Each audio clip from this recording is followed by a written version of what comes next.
അതിന്റെ ഗുണം, അതുകൊണ്ട് തന്നെ അത് സിട്ടാവാണ് എന്ന് പറയുന്ന, അത് ദൈവമാണ്, ആരാധിക്കപ്പെടേണ്ടതാണ് എന്ന് പറയുന്ന ഒരവസ്ഥ ഇസ്ലാമിനില്ല. ഉദാഹരണം, വിശുദ്ധ ഖുർആനിൽ ഏറ്റവും വലിയ അധ്യായം സൂറത്ത് ബഖറ എന്ന് പറയുന്ന അധ്യായമാണ്. അറബിയിൽ ബഖറ എന്ന് പറഞ്ഞാൽ പശു. പശുവിനെ അറിയാത്ത ആരുണ്ടാലും, പ്രത്യേകിച്ച് ഇന്ത്യയിൽ പശു ആരാധിക്കപ്പെടുന്ന ഒരു കഥാപാത്രം കൂടിയാണ്. സൂറത്ത് ബഖറ എന്ന് പറഞ്ഞാൽ പശു എന്നാണ് അധ്യായത്തിന്റെ പേര്. ഖുർആനിൽ ഒരധ്യായത്തിന്റെ പേര് തന്നെ പശു എന്നാണ്. ആ പശുവുമായി ബന്ധപ്പെട്ട ചർച്ചയും ഖുർആനിലുണ്ട്. പക്ഷേ പശു പാല് ചുരത്തും, പശുവിന്റെ ചാണകം മനുഷ്യർ ഉപകാരമാണ്, അതിന്റെ തൊലി ഉപകാരമാണ്, അതിന്റെ എല്ലാം ഉപകാരമാണ് എന്നതുകൊണ്ട് പശു ആരാധിക്കപ്പെടുക എന്നത് ഇസ്ലാം ഉൾക്കൊള്ളുന്ന ബുദ്ധിയല്ല. കാരണം ആര് പശുവിനെ സൃഷ്ടിച്ചു? കാഷ്ടത്തിന്റെയും രക്തത്തിന്റെയും ഇടയിലൂടെ ഇതിന്റെ അകിടിൽ പാല് ചുരത്തുന്നതാര്? അത് ഖുർആൻ തന്നെ ചോദിച്ചു. അതാരാ? അവനാണ് പടച്ച തമ്പുരാൻ. അതാണ് ഖുർആന്റെ പ്രത്യേകത. മറ്റുള്ളതല്ല. പശുവിന്റെ അകിടുന്ന് പാല് നീ തന്നെ ദൈവം, അല്ലെങ്കിൽ ഇതാർക്കും കഴിയോ എന്ന് ചിന്തിക്കുന്ന അവസ്ഥ. അതായത് വളരെ പരിമിതമായ ചിന്തയിൽ ഒതുങ്ങി നിൽക്കുകയാണ്. വളരെ പരിമിതമായ ചിന്ത. ഒരാൽമരത്തിന് ഔഷധ ഗുണമുണ്ടെങ്കിൽ, അതിന് രാത്രി പോലും ഓക്സിജൻ നൽകാനുള്ള കഴിവുണ്ടെങ്കിൽ അതിലേക്ക് അത് ആരോപിക്കുക എന്നതല്ല ഇസ്ലാം. ആൽമരത്തെ സൃഷ്ടിച്ചതാര്? ആൽക്കുരുവിൽ നിന്ന് ആൽമരത്തിലേക്ക് അതിനെ പ്രയാണം ചെയ്യിച്ച ശക്തി ആര്? ആണ് ഇസ്ലാമിന്റെ പ്രത്യേകത. ആനയെ പാമ്പിനെ ഒക്കെ സൃഷ്ടിച്ചവനാര്? പ്രവാചകന്മാരെ തന്നതാര്? ഇതാണ് ഇസ്ലാമിനെ സംബന്ധിച്ചിടത്തോളം. അവിടെയാണ് ഇസ്ലാം പറയുന്നത് അതാരാണോ അവനാണ് ലോകത്തിന്റെ സൃഷ്ടാവ്. ആർക്കും എന്തില്ല, വർഗീയതയോ പക്ഷപാതിച്ചോ ആ ചിന്തയിലില്ല. കാരണം എന്താ? 714 കോടി മനുഷ്യരെയും സൃഷ്ടിച്ചവനാരോ അവൻ ദൈവം. ആ ഒരു വിശ്വാസം. അത് മുഹമ്മദ് നബിയാണെന്നാണോ അവിടെ പറയുന്നത്? അല്ല. ഉള്ളാളങ്ങളാണെന്നാണോ? അല്ല. ഭീമാ ഉമ്മിച്ചയാണെന്നാണോ? അല്ല. അവരൊക്കെ അള്ളാന്റെ സൃഷ്ടികൾ മാത്രമാണ്. അള്ളാഹുവിന്റെ സൃഷ്ടികൾ മാത്രമാണ് അവർ. ആ സൃഷ്ടികൾ ആരാധിക്കപ്പെട്ടുകൂടാ എന്നതാണ് ഇസ്ലാം ഏറ്റവും ബെറ്ററായി മാനവ സമൂഹത്തിന് മുമ്പിൽ പഠിപ്പിക്കുന്ന കാതലായ വശം. ഖുർആനിലെ അനവധി വചനങ്ങളിലൂടെ കടന്നുപോയാൽ ഈ ഒരു യാഥാർത്ഥ്യം നമുക്ക് ഹൃദ്യമായി വ്യക്തമായി മനസ്സിലാക്കാൻ സാധിക്കുന്നതാണ്. അള്ളാഹുവിന്റെ ഖുർആനിലെ വചനങ്ങളിലൂടെ കടന്നുപോയാൽ ഈ യാഥാർത്ഥ്യമാണ് ലോകത്തിന് മുമ്പിൽ. ഒരൊറ്റ ദൈവം, ഒരൊറ്റ ജനത എന്ന് പറയുമ്പോ ഇതാണ് അർത്ഥമാക്കുന്നത്. ലോകത്തിനൊരു സൃഷ്ടാവ്, ആ സൃഷ്ടാവിന്റെ അടിമകളായ മനുഷ്യരെല്ലാം. ശ്രീനാരായണ ഗുരുവിനെ ഏറ്റവും ഓർക്കുന്ന ഒരു ഘട്ടമാണല്ലോ കേരളത്തിലെങ്കിലും. ഒരു ജാതി, ഒരു മതം, ഒരു ദൈവം, മനുഷ്യനെ എന്നതായിരുന്നു അദ്ദേഹത്തിന്റെ മുദ്രാവാക്യം. ഒരു ജാതി, മനുഷ്യജാതിയാണത്. ഒരു മതം, ഒറ്റ മതം, ദൈവം അവതരിപ്പിച്ച സാക്ഷാൽ ദൈവീകമായ മതം. പഞ്ചേന്ദ്രിയ പരിമിതിയുള്ള മനുഷ്യന്റെ ചിന്തകളെ കൊണ്ട് രൂപകൽപ്പന ചെയ്ത മതദർശനങ്ങളല്ല, പഞ്ചേന്ദ്രിയ പരിമിതിയുള്ള മനുഷ്യനെ സൃഷ്ടിച്ച സർവശക്തനായ, ഈ മഴ ചൊരിഞ്ഞുകൊണ്ടിരിക്കുന്ന, സൂര്യനെ നിയന്ത്രിക്കുന്ന, രാത്രിയെ നിയന്ത്രിക്കുന്ന, സൂര്യചന്ദ്രന്മാരെ നിയന്ത്രിക്കുന്ന, സൗരയൂഥങ്ങളെ കൺട്രോൾ ചെയ്യുന്ന ഏകകോശ ജീവിയായ ഹമീബ മുതൽ ബഹുകോശ ജീവിയായ നീലത്തിമികലച്ചവരെ സൃഷ്ടിച്ച് സംവിധാനിച്ച സംവിധായകനെ ഇസ്ലാം അല്ലാഹു എന്ന് പറയും. ആർക്കും അതിൽ അഭിപ്രായ ഭിന്നത ഉണ്ടാകാൻ യാതൊരു തരവുമില്ല. ഇസ്ലാമിനെ പറ്റി അതാണ്. ലോകത്തിലെ എന്തൊരു കാര്യം, ഈ ഭൂമിയിലെ ഏതൊരു പുല്ലും പുൽച്ചാടിയും ആരുടേതാണ്? ഈ ലോകത്തിന്റെ സൃഷ്ടാവിൻ്റെതാണ്. അതിൽ നാം ആരാധിക്കുന്ന ആർക്കും, യേശു ക്രിസ്തുവിനോ കന്യാമറിയമിനോ പിശാരിക്കാവിലമ്മക്ക് ആർക്കും അതിൽ പങ്കില്ല. അത് സൃഷ്ടിച്ചത് ലോകത്തിന്റെ തമ്പുരാനാണ് എന്ന കാതലായ, കൃത്യമായ, ശക്തമായ, വ്യക്തമായ ഒരു ശൈലിയാണ് ഇസ്ലാമിനെ സംബന്ധിച്ചിടത്തോളം.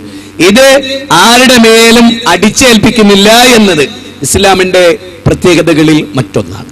അതായത് ഈ വിശ്വാസമാണ് ഇസ്ലാമിനെന്ന് ജനങ്ങളോട് പറയും. ഇത് സ്വീകരിച്ചാലേ രക്ഷപ്പെടൂ എന്നും കണിശമായി വളച്ചുകെട്ടില്ലാതെ നമ്മൾ പറയും.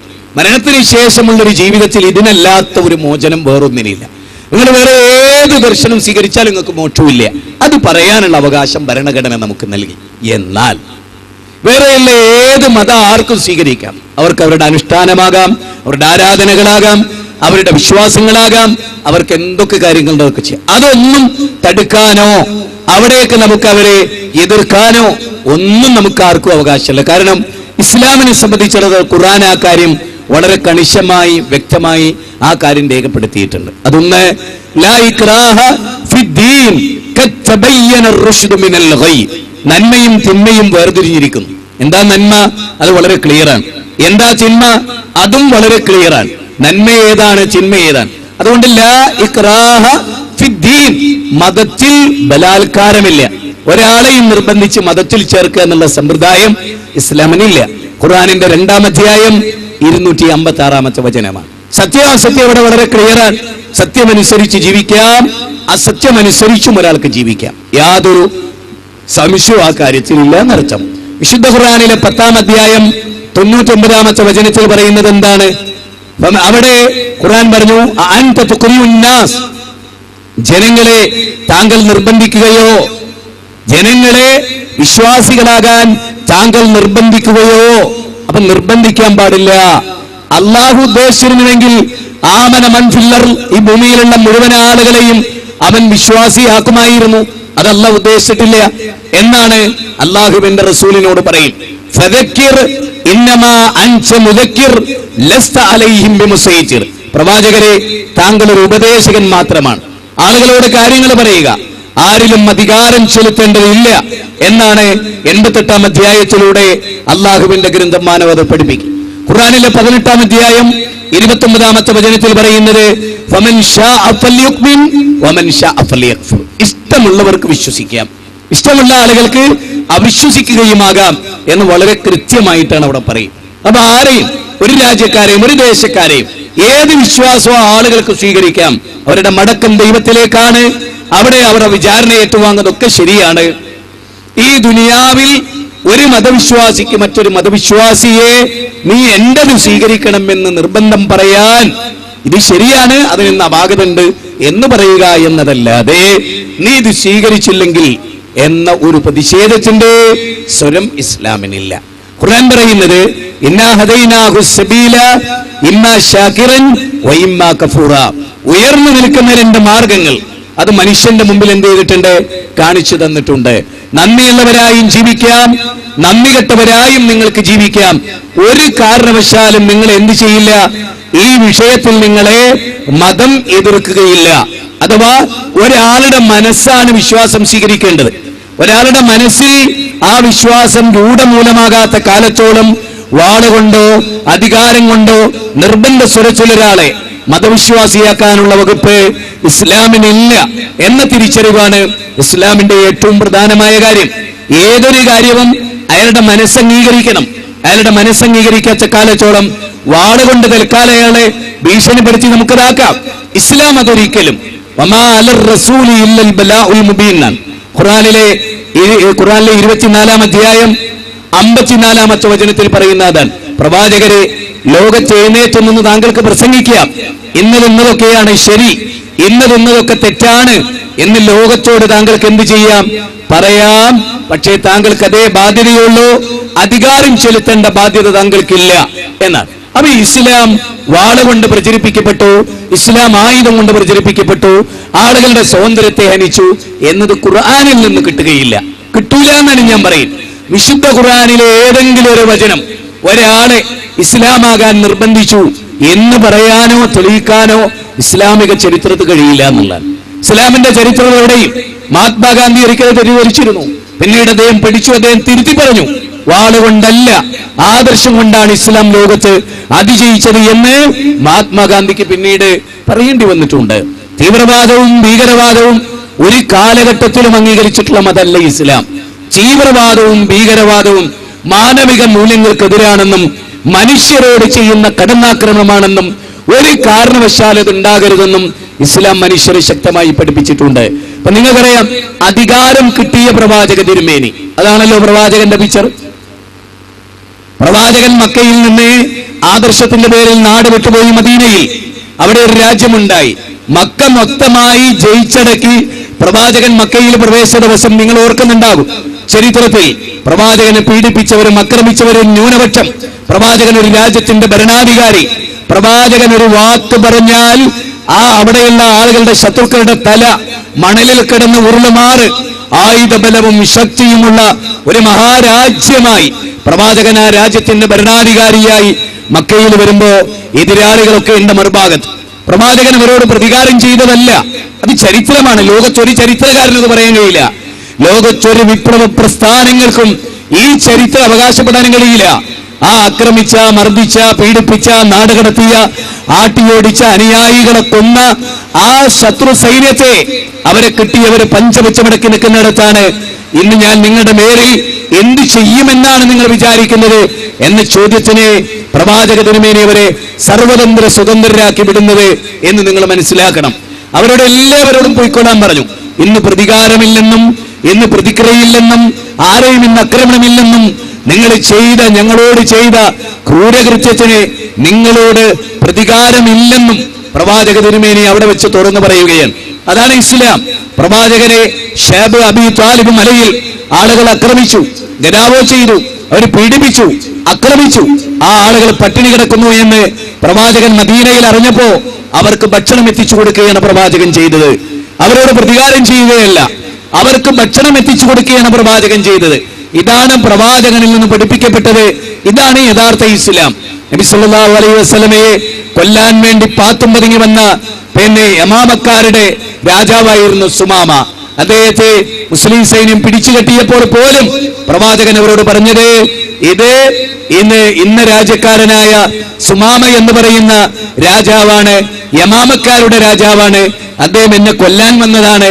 എങ്കിലും അദ്ദേഹത്തോട് നിങ്ങൾ ആരും അപമര്യാദയായി പെരുമാറരുത്, മോശമായി പെരുമാറരുത് എന്ന് പറയുകയും അദ്ദേഹത്തെ ബന്ദിയാക്കി കൊണ്ടുവരികയും പ്രവാചകന്റെ കൈകൾ കൊണ്ട് ആടിനെ കറന്ന് പാലെടുത്ത് രാജാവിനെ സൽക്കരിക്കുകയും സ്വന്തം ഭാര്യമാരെ കൊണ്ട് ചപ്പാത്തി ചുടിയിച്ച് അദ്ദേഹത്തിന് 5 ദിവസം ഇസ്ലാം സ്വീകരിക്കുന്നു എന്ന് പ്രവാചകൻ സൗമ്യമായി അദ്ദേഹത്തോട് ചോദിച്ചു. ഇല്ല എന്ന് പറഞ്ഞു. 5ാമത്തെ നാൾ അദ്ദേഹത്തെ കെട്ടയിച്ചു വിട്ട് സ്വതന്ത്രമായി പറഞ്ഞയച്ചു. പിന്നീട് അദ്ദേഹം പെട്ടെന്ന് കുളിച്ചൊരുങ്ങി വന്ന് പ്രവാചകന്റെ പെരുമാറ്റത്തിന്റെ മാഹാത്മ്യം കൊണ്ട് ആ രാജാവ് ഇസ്ലാം സ്വീകരിക്കുന്ന കഥയാണ് ലോകത്തിന്റെ ചരിത്രത്തിലുള്ളത്. ഒരാൾക്കെതിരെയും അന്യായമായ ഒരു പടനയിക്കൽ ഇസ്ലാമിന് ഒരു കാലഘട്ടത്തിൽ ഉണ്ടായിട്ടില്ല. ഇസ്ലാം മാനവതയെ മൊത്തത്തിൽ സ്നേഹിക്കാൻ പഠിപ്പിച്ച മതമാണ്. അമുസ്ലിങ്ങളൊക്കെ ജീവിക്കുന്ന ഒരു നാടാണ് നമ്മുടെ. ഇസ്ലാമിനെ സംബന്ധിച്ചിടത്തോളം ഇസ്ലാമിനോട് യുദ്ധം ചെയ്യാത്ത, മുസ്ലിമീങ്ങളോട് യുദ്ധം ചെയ്യാത്ത, മുസ്ലിമീങ്ങളെ അവരുടെ ഭവനങ്ങളിൽ നിന്ന് ഇസ്ലാമിന്റെ പേരിൽ പുറത്താക്കാത്ത ആളുകളോടുള്ള ഇസ്ലാമിന്റെ സമീപനം എന്താ? ലാ യൻഹാകുമുല്ലാഹ് അനില്ലദീന ലം യുഖാതിലുകും ഫിദ്ദീൻ വലൻ യുഖ്രിജൂകും മിൻ ദിയാരികും അൻ തബറൂഹും വതുഖ്സിതു ഇലൈഹിം ഇന്നല്ലാഹ യുഹിബ്ബുൽ മുഖ്സിതീൻ എന്നതാണ് സൂറത്ത് മുംതഹനയിലെ 60-ാം അധ്യായത്തിലെ 8-ാമത്തെ വചനമാണ്. മതത്തിന്റെ പേരിൽ നിങ്ങളോട് യുദ്ധം ചെയ്യാത്ത, നിങ്ങളുടെ ഭവനങ്ങളിൽ നിങ്ങളെ പുറത്താക്കാത്ത ആളുകളുമായി നിങ്ങൾ മൈത്രി ബന്ധം പുലർത്തണമെന്നും അവരോട് ഏറ്റവും മാന്യമായ രൂപത്തിൽ പെരുമാറണമെന്നും പ്രവാചക തിരുമേനി പഠിപ്പിക്കുകയും അവർക്ക് പുണ്യം ചെയ്യണമെന്നും നീതിയോടുകൂടി വർത്തിക്കണമെന്നും ഇസ്ലാം മാനവതയെ പഠിപ്പിക്കുകയും ചെയ്ത്, വലാ യജ്രിമന്നകും ശനആന ഖൗമിൻ അലാ അല്ലാ തഅദിലു അദിലു ഹുവ അഖറബു ലിത്തഖ്വ. ഒരു വിഭാഗത്തോടുള്ള ഈർഷ്യത, അവരോട് അനീതി പ്രവർത്തിക്കാൻ നിങ്ങളെ പ്രേരിപ്പിക്കാതിരിക്കട്ടെ. ഏതെങ്കിലും ഒരു വിഭാഗത്തോടുള്ള ഈർഷ്യത, അവരോട് അനീതി കാണിക്കാൻ, അനീതിയുടെ ലാഞ്ചന ഉണ്ടാകാൻ നിങ്ങളെ പ്രേരിപ്പിക്കരുത്. നിങ്ങൾക്കൊരു വിഭാഗത്തോട് വിരോധം ഉണ്ടാവാം, പക്ഷെ അവരോട് നിങ്ങൾ അക്കാരണം കൊണ്ട് അനീതി കാണിക്കരുത് എന്നാണ് ഖുർആനിലെ 5-ാം അധ്യായം 8-ാമത്തെ വചനത്തിൽ പഠിപ്പിച്ചിട്ടുള്ളത്. മാനവിക മൂല്യമല്ലാത്ത ഒന്നും അമുസ്ലിങ്ങളെ കണ്ടെടുത്ത് വെച്ച് കൊന്നുകളയണം എന്ന് ഖുർആൻ പറയുന്നത് അതൊരു നുണയാണ്. ഞാൻ പറഞ്ഞുവല്ലോ, അങ്ങനെ ഖുർആനിലുണ്ട് എന്ന് പറയുന്നവരോട് നിങ്ങൾ സത്യസന്ധരാണോ? ആ ഖുർആനുമായി ഒന്ന് വരൂ. ആ ഖുർആനുമായി അമുസ്ലിങ്ങളെ കണ്ടെടുത്ത് വെച്ച് കൊല്ലുക, അകാരണമായവരെ കൊന്നുകളയുക എന്ന് പറയുന്ന ഖുർആനിക വചനം കാണിച്ചു തരാൻ ധൈര്യമുള്ള ആർക്കും വരാം. 2 മാസം അവധിയും വരാവാണെങ്കിൽ. ഇല്ല, ഖുർആനിലില്ല, എവിടെയുമില്ല, കാണിക്കാൻ കഴിയില്ല. അപ്പൊ അതൊക്കെ പഠിച്ചുള്ള വർത്തമാനമല്ല, പഠിക്കാതെ പറയുന്ന വർത്തമാനങ്ങളാണ്. ഖുർആൻ മുസ്ലിങ്ങളെ അങ്ങനെ പറയോ? ഒരു ഗ്രന്ഥം, ലോകത്ത് നിലനിൽക്കുന്ന ഒരു ദൈവീക ഗ്രന്ഥം, കണ്ണ് കണ്ടോലെ കൊന്നോളി, അതാണ് മതം. അങ്ങനെ പറയുമോ ഒരു മതം? അങ്ങനെ പറയുന്ന ഒരു മതം 1400 വർഷം ലോകത്ത് നിലനിൽക്കും. അമുസ്ലിങ്ങളെ കണ്ടെടുത്ത് വെച്ച് കൊല്ലാൻ പറയുന്ന ഒരു മതം, അങ്ങനെ പറയും ഒരു ഗ്രന്ഥം. അപ്പൊ എന്തെങ്കിലുമൊക്കെ അങ്ങോട്ട് പറയാം അല്ലേ? ഖുർആൻ നിരോധിക്കണമെന്ന് പറഞ്ഞ് കൽക്കട്ട ഹൈക്കോടതിയിൽ കേസുണ്ടായിരുന്നുവല്ലോ. അവസാനം എന്താണ്ടായത്? ജഡ്ജിമാരും വക്കീലുമാരും പറഞ്ഞു ഖുർആൻ നിരോധിക്കരുത് എന്ന് മാത്രമല്ല, ഖുർആൻ എല്ലാവരും പഠിക്കണം എന്നാണ് ഞങ്ങളുടെ അഭിപ്രായം. അതിന്റെ എങ്ങനെ പറയാൻ? ഖുർആൻ പിന്നെ വായിച്ചു. അമുസ്ലിങ്ങളായ വക്കീലും ജഡ്ജിയും ഖുർആൻ വായിച്ചപ്പോൾ മാനവിക വിരുദ്ധമായ ഒരു പരാമർശം ആ ഖുർആനിൽ കാണാൻ കഴിഞ്ഞില്ല, ഒരു പരാമർശവും. അപ്പൊ നിങ്ങൾ ആലോചിച്ച് നോക്ക്, ഖുർആനിന്റെ മൂല്യവും നന്മയും കേരളത്തിലെ ഏറ്റവും ശ്രദ്ധേയമായ ഒരു കാര്യം എന്താ? വൃദ്ധസദനങ്ങൾ ഏറ്റവും കുറവ് മലപ്പുറം ജില്ലയിലാണ്. ആത്മഹത്യ ഏറ്റവും കുറവ് മലപ്പുറം ജില്ലയിലാണ്. എന്തുകൊണ്ട്? ലോകത്ത് ഏറ്റവും കൂടുതൽ ആത്മഹത്യ ചെയ്യുന്ന ജനത ഇന്ത്യക്കാരാണ്. എന്തുകൊണ്ട്? പഠിച്ചോളൂ, മനസ്സിലാക്കിക്കോളൂ. മലപ്പുറം ജില്ലയിലെ മുസ്ലിമീങ്ങൾക്കിടയിലാണ് വൃദ്ധസദനം ഏറ്റവും കുറവ്.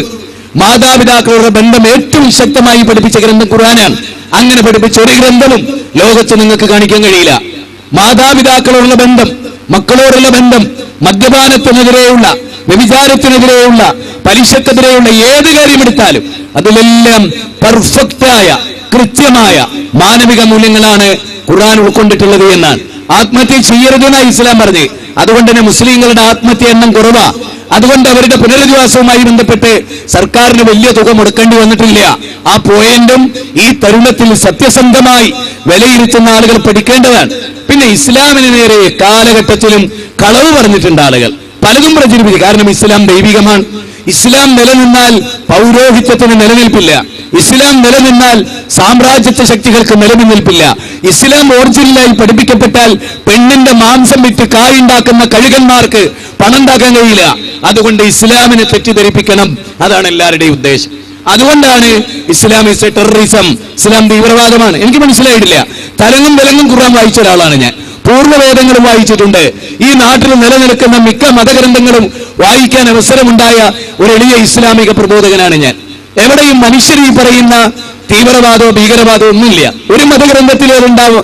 മനുഷ്യന്റെ വാക്കുകൾ എവിടെ ഉണ്ടോ അവിടെ അതുണ്ടാവും. അതുകൊണ്ടാണ് അകാരണമായ ഒരു ജൂതനെ കൊന്നാൽ ലോകത്തുള്ള മുഴുവൻ ജൂതനെയും കൊന്നവനെ പോലെ എന്ന വർഗീയതയുടെ വാക്ക് തൽമൂദിലുണ്ടായത്. നേരെ മറിച്ച് ഖുർആനിലോ അകാരണമായ ഒരു മനുഷ്യനെ കൊന്നാൽ, മറ്റേത് എന്താ പറഞ്ഞത്? അകാരണമായ ഒരു ജൂതനെ കൊന്നാൽ അതാ വർഗീയത, അത് മനുഷ്യനിർമ്മിത എന്നാ പറഞ്ഞ്. മനസ്സിലായോ? ചാതുർവന്യം മായാസക്തം ഗുണകർമ്മ വിഭാഗശേ എന്ന് ഗീതയിൽ പിൽക്കാലത്തുണ്ടായതാ. അല്ല നമുക്കിടയില് ബ്രാഹ്മണനും ക്ഷത്രിയനും, നമ്മൾ മനുഷ്യരാണ്.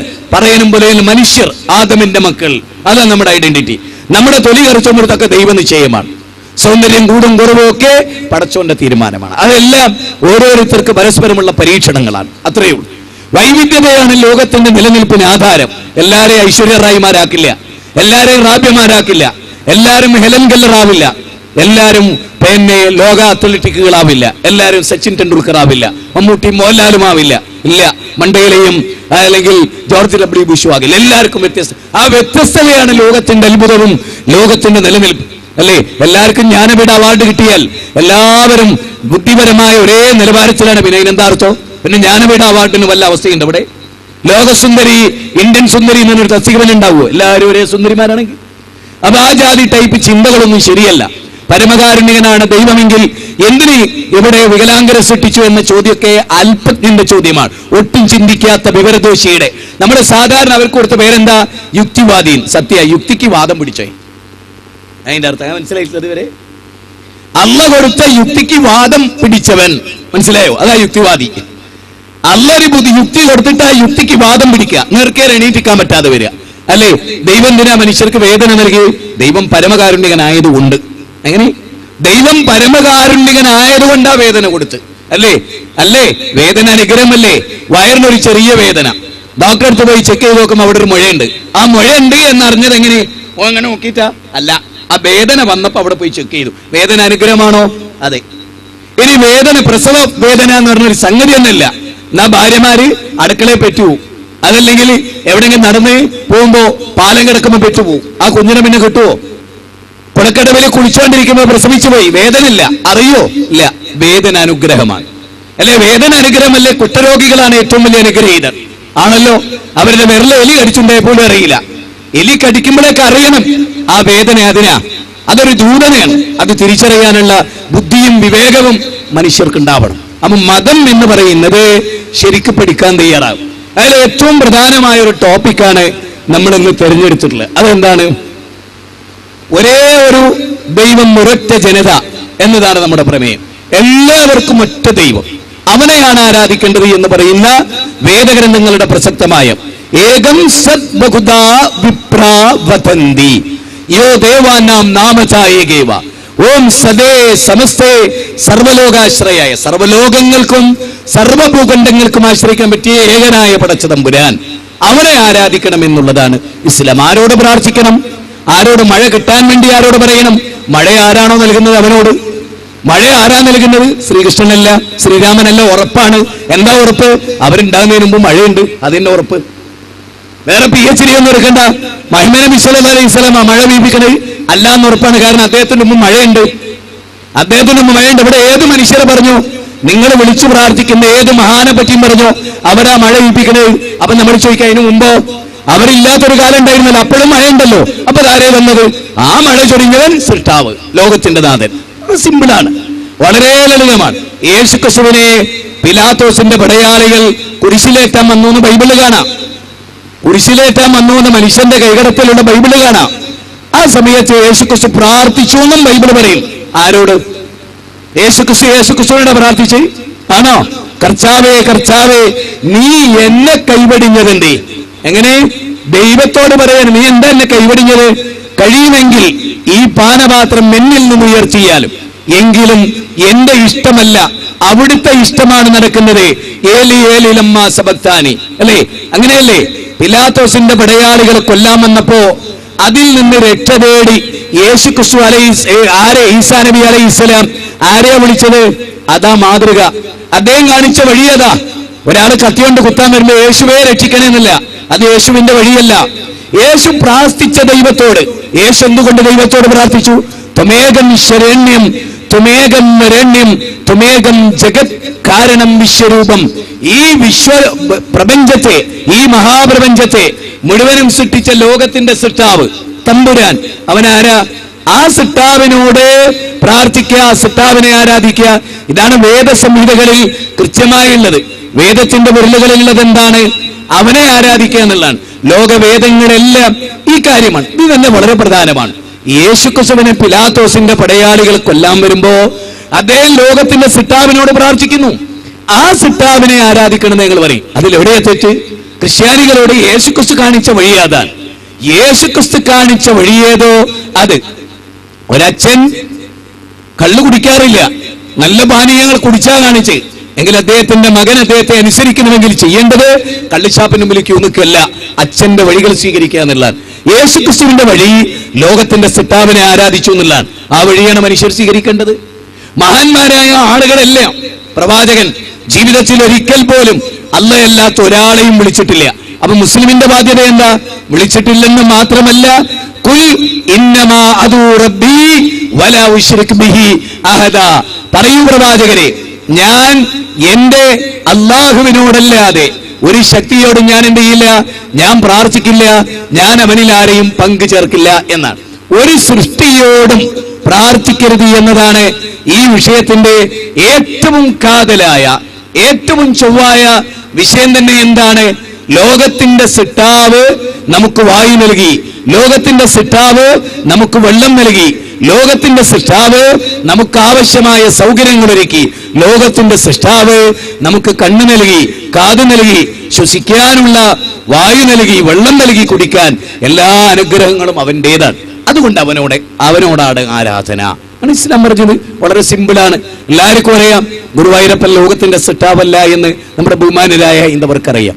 ശ്രീരാമൻ ലോകത്തിന്റെ സൃഷ്ടാവല്ല എന്നെല്ലാവർക്കും അറിയാം. ലോകത്തിന്റെ സൃഷ്ടാവാരാണ്? അവനെയാണ് ഇസ്ലാം ആരാധിക്കണമെന്ന് മാനവതയോട് പറഞ്ഞിട്ടുള്ളത്. ഇതില് വർഗീയതയില്ല, വിഭാഗീയതയില്ല, ആരോടെങ്കിലുമുള്ള വിരോധമില്ല, മറിച്ച് വസ്തുതകളുടെ ഒരു പ്രഘോഷണം മാത്രമാണ് അതിലുള്ളത്. യാഥാർത്ഥ്യം അതാണ്. നമുക്ക് എല്ലാവർക്കും ചിന്തിക്കാവുന്ന പോയിന്റ്, ഞാൻ എല്ലാ പ്രസംഗത്തിലും ഏത് സദസ്സിലും പറയുന്ന പോയിന്റ്, ലോകത്ത് മനുഷ്യരുണ്ടാകുന്നതിന് മുമ്പും ആകാശവും ഭൂമിയും ഉണ്ടായിരുന്നു. മനുഷ്യവാസം ഉണ്ടാകുന്നതിന് മുമ്പ് ആകാശവും ഭൂമിയും ഉണ്ടായിരുന്നു. എല്ലാവർക്കും അറിയാവുന്ന വസ്തുതയാണ്. ആരാണ് ആകാശത്തെ സൃഷ്ടിച്ചത്?